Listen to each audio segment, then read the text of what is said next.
बात कर लेते हैं जम्मू कश्मीर के पुंछ की, जहां पर 3 लोगों को सफलतापूर्वक रेस्क्यू किया गया। बाढ़ में फंसे हुए 3 लोगों को बचा लिया गया। साथ ही 15 मवेशियों को बचाया गया है। आपको बता दें कि ये सभी बाढ़ के पानी में फंस गए थे। पुलिस SDRF ने इनका रेस्क्यू किया है। स्थानीय लोगों ने भी मदद की, जिनकी मदद से इन्हें बाहर निकाला गया। तो बेतार नदी में फंस गए थे 3 लोग। अचानक आई बाढ़ में ये 3 लोग फंस गए। संयुक्त अभियान चलाकर तीनों लोगों को बचा लिया गया। 15 पशुओं को यानी कि मवेशियों को भी इस बाढ़ के पानी से बचा लिया गया। जम्मू कश्मीर के पुंछ में बेतार नदी में अचानक आई बाढ़ की वजह से 4 लोग नदी के बीच फंस गए।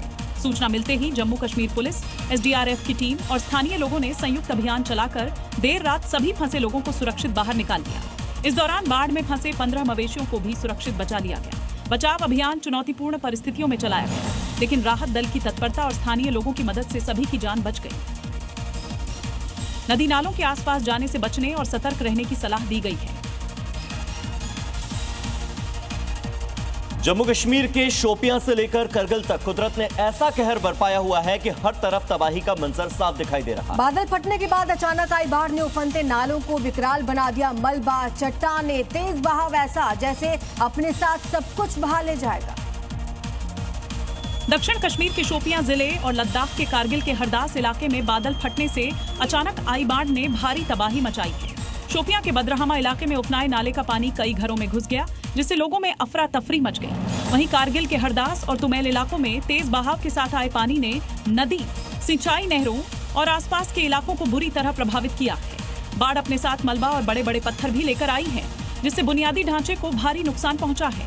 फिलहाल किसी के हताहत होने की खबर नहीं है। और अब खबर पहलगाम से, जहां एक बार फिर से प्रकृति का रौद्र रूप देखने को मिला है। तेज बारिश के बाद बादल फटने से फटकूट इलाके में बाढ़ जैसी स्थिति बन गई। इस वक्त क्या है ताजा हालात, आइए आपको दिखाते हैं अगली रिपोर्ट में। जम्मू कश्मीर में पहलगाम के बटकूट इलाके में बादल फटने की घटना सामने आई है। जानकारी के मुताबिक तेज मूसलाधार बारिश के बाद वार्डबल नाला और आसपास के कई छोटे नाले बेहद कम वक्त में उफान पर आ गए। अचानक आए पानी से पूरे इलाके में बाढ़ जैसे हालात बन गए हैं।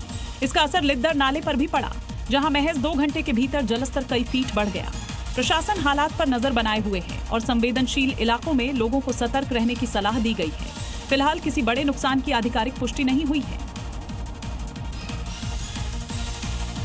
और चलिए बात करते हैं महाराष्ट्र की, जहां पर लगातार भारी बारिश हो रही है और कई इलाकों में बाढ़ जैसे हालात बन चुके हैं। सबसे ज्यादा हालत खराब है भिवंडी की, जहां पर नदियों में आए सैलाब की वजह से कई गाड़ियां पानी में बह गई। ये तस्वीरें भिवंडी के शिलार गांव की हैं, जहां भारी बारिश के बाद कामवारी नदी में आए उफान में ये बस बह गई और कुछ दूर बहने के बाद नदी में समा गई। कामवारी नदी के बढ़ते जलस्तर से आसपास के इलाकों में भी बाढ़ आ गई है, जिसमें कई गाड़ियों का आधा हिस्सा तक डूब गया। पिकअप से लेकर बड़े बड़े ट्रक सड़कों पर उमड़े सैलाब में फंस गए हैं, जिससे पूरे इलाके का बाजार ठप पड़ गया है। आपको बता दें कि कामवारी नदी खतरे के निशान से ऊपर बह रही है और निचले इलाकों में अलर्ट जारी किया गया है। और आइए अब आपको सुबह सुबह अलग अलग राज्यों से कौन सी 5 बड़ी खबरें आई हैं वो दिखाते हैं राज्य टॉप 5। बांकीपुर से प्रशांत किशोर की जीत के बाद पार्टी कार्यकर्ताओं में जश्न का माहौल। जमुई में कार्यकर्ताओं ने पटाखे फोड़े, खुशी मनाई, लोगों के बीच मिठाइयां बांटी गई। सुल्तानपुर के मेडिकल कॉलेज में एक एम्बुलेंस में अचानक से आग लग गई। आनन फानन में एम्बुलेंस में मौजूद मरीज को नीचे उतारा गया और कर्मचारियों ने मिलकर आग पर काबू पाया।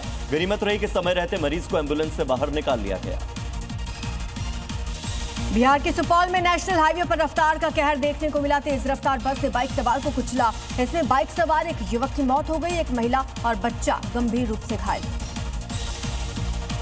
झारखंड के चतरा में अवैध शराब के खिलाफ पुलिस ने बड़ी कार्रवाई की और छापेमारी करते हुए भारी मात्रा में अवैध शराब बरामद की। वाहन चेकिंग के दौरान ट्रक से पुलिस को करीब 4000 बोतल शराब मिली है।